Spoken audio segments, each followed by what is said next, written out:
name is Kelly Munn, and I'm with the League of Education Voters. Welcome to our free online webinar series, Lunchtime LEVinars. We started this series over 3 years ago to share information and build knowledge on important and timely issues. We are pleased to offer these webinars thanks to the generous support of the Boeing Company. Today, we will hear from Daniel Zavala, our new policy, maybe not quite so new as it used to be. He's got a session under his belt.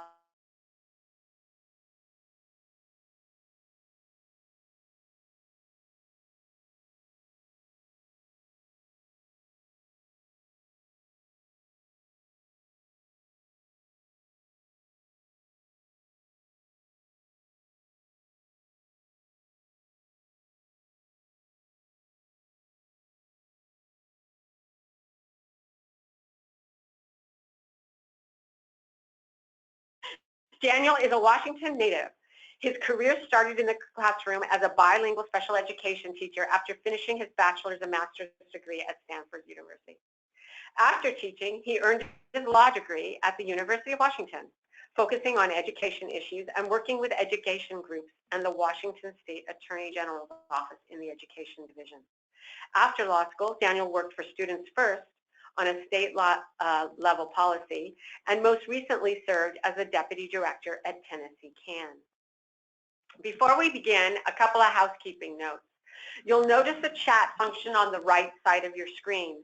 This is a space for you to pose questions to us. As always, feel free to send any feedback about the webinar quality to us on the chat function or at info at educationvoters.org. With that, I'd like to welcome Daniel. Thank you, Kelly. So I think as you had mentioned, right, I think we were talking about how the 2017 session will unfold, but I think now we can talk about it as session 2.0. So we've entered, as of last week, the special session, which will actually go until May 24th. And I'll talk a little bit about what that timeline looks like and kind of why we're in what is now called a special session. So with that, I will go ahead and just begin just talking about an overview. Just going to give a quick Olympia update of what's happening down at our state's capital, and then talk about, really not necessarily the actual elements of the various, K-12 or policy plans or bills that are out there, but really just kind of what are the points that are being discussed right now? What is keeping us in session right now? What's keeping us from any sort of compromise around a budget?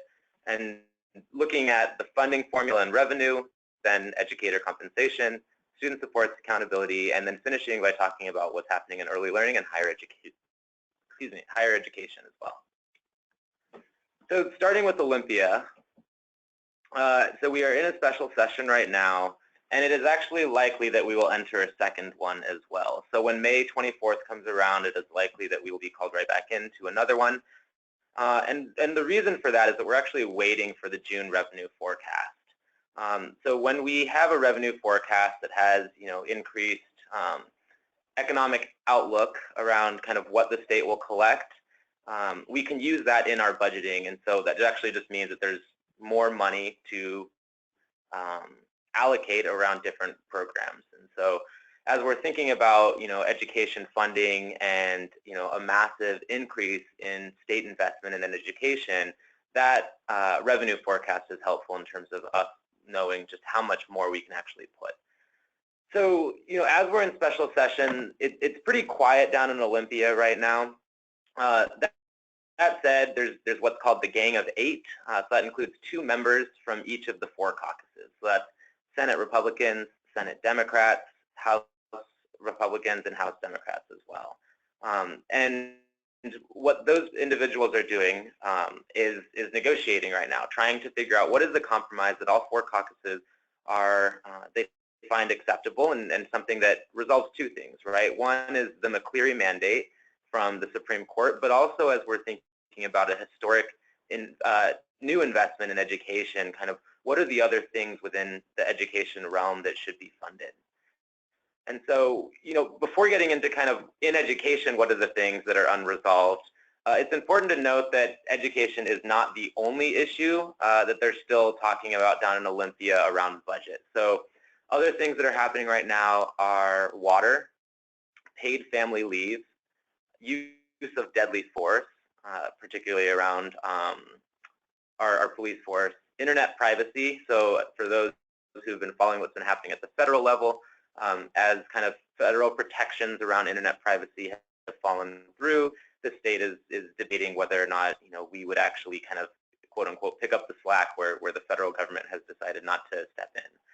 And then the other major one is bargaining agreements for state employees. And it's important to note this does not relate to bargaining agreements for teachers per se, but really other state employees. And then the final one that I have here is healthcare. I have a question mark around that because all of this is really just dependent on whether or not there's any significant changes to the Affordable Care Act, right? And so there's no way of really kind of being able to predict what will happen or what the impact will be, but what's recognized that is if there are significant changes to the amount of funding the state receives in healthcare assistance, then those conversations would have to be had in Olympia around whether the state would backfill those funds, whether we have to cut services, or what that would look like. And so the question mark is just that it's unresolved at the federal level, and so it is on everyone's minds, but not necessarily kind of a specific discussion around what needs to be done because we're not certain what the impact will be, if any. So moving into the education-specific areas, around the funding formula and revenue, the big debate is really around the allocation model. So right now we have a prototypical school model, which really looks at staffing allocations at the school level and then driving those funds to the district based off of those staffing allocations. So the Senate plan that was introduced earlier this year looks at a student-weighted model. So it's actually kind of converting what we've done historically as a staffing model and actually generating a certain amount per student based off of those students' characteristics. So as you can imagine, right, those two models are actually quite distinct. One is a pretty significant departure. In terms of where we land, we're one of 6 states that has kind of a staffing-centered model rather than something that's a little more kind of student-centered. And so, I think there's a lot of discussion around kind of what can we do to marry the two different proposals that are out there. And so that's where you get this third term, right, the hybrid.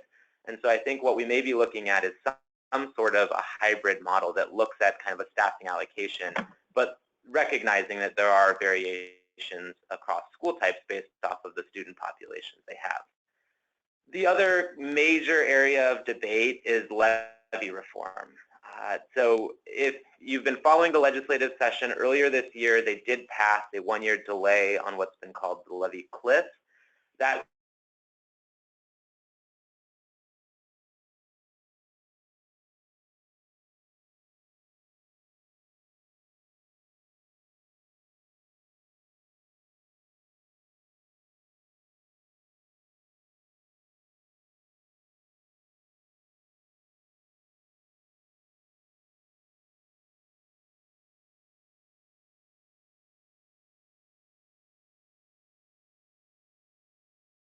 land. So it'll be somewhere between 0 and 24%.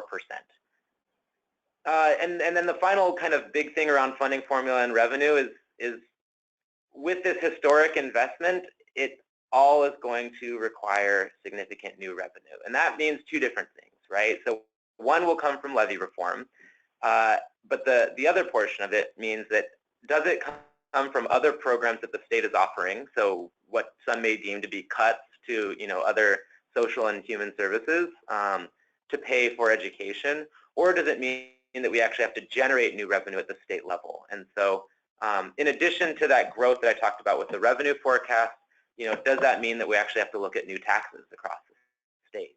And so, everything's been looked at from, an internet nexus tax to a water bottle tax and capital gains, D&O, and all that's to say that there is no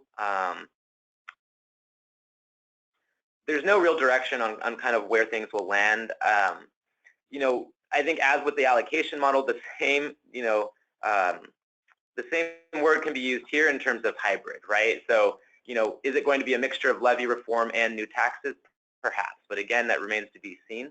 And what those taxes are, again, remains to be seen. And a lot of that may just depend on what the final policy elements of a plan would look like and how much those would cost in terms of how much they need to raise. Two other things that kind of loom around the revenue and taxation. One is Sound Transit 3. And what's important on this one is really just to note kind of whether or not there's been some exhaustion around the Puget Sound area in terms of what people are willing to kind of budget around taxes, right? And so with Sound Transit 3, with the car tab calculation, a lot of people are experiencing higher than expected contribution amounts. And then the other thing to think about here is the local levy rates. And so this one particularly hits, you know, cities that have lower property tax rates right now, albeit at higher property values. So a good example is Seattle. And so if local property tax rates are actually increased for Seattle, does that mean that there is any sort of appetite for other types of taxation? So all that's to really say is that, you know, there is a conversation around revenue. What that looks like still remains to be seen. Looking at educator compensation, you know, this is actually, so starting with the minimum starting salary, that's one area where there seems to be some good consensus, right? I think their debate is between $45,000 as a minimum starting salary or $45,500. They seem to be exactly the same, but when you actually multiply that by all of the teachers that fall under that 45,000 or 45,500 threshold right now, it turns to, you know, a significant amount of money that's in the millions of dollars. And so while it seems like they are, you know, in alignment on that, it could have some, you know, serious impact in terms of how much needs to be raised if they end up at one versus the other. Professional development is another where it's a discussion of, does the state provide any additional funding, or is, you know, does the state provide what was proposed in the House plan at 10 days that would be rolled out over a number of years. Health benefits is an area around whether or not health benefits should stay within districts to choose what health plan they like, or whether it goes to the state plan. This is one that seemingly may kind of sound like a trivial discussion point, but it actually has implications in the hundreds of millions of dollars because of the contribution amounts that would be required to change from one system to another, or to fully fund health benefits as they are currently implemented. And then, you know, the final kind of, you know, main negotiating point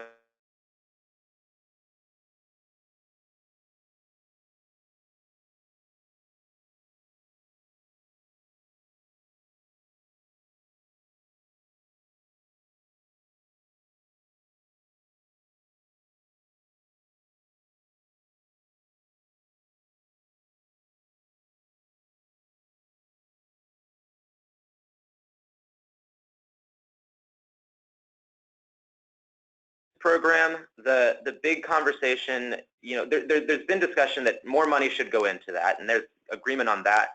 The big point of discussion is really around kind of how do we identify the eligible student in terms of what's generating the funding for that program. So the programs for academically struggling students, the amount generated for them would be based what is currently on free and reduced lunch. The Senate plan actually changes that to census poverty. And so that would have a pretty significant impact in terms of the total number of eligible students. And so there would actually be less money driven to the program overall. And then there's a third way of identifying students based off income called direct certification that kind of falls in the middle of those two. There hasn't been any sort of consensus around where that will land. Around the homeless definition, so this is something that is newly introduced with the Senate plan. Currently, you know, OSPI and the federal government has a definition around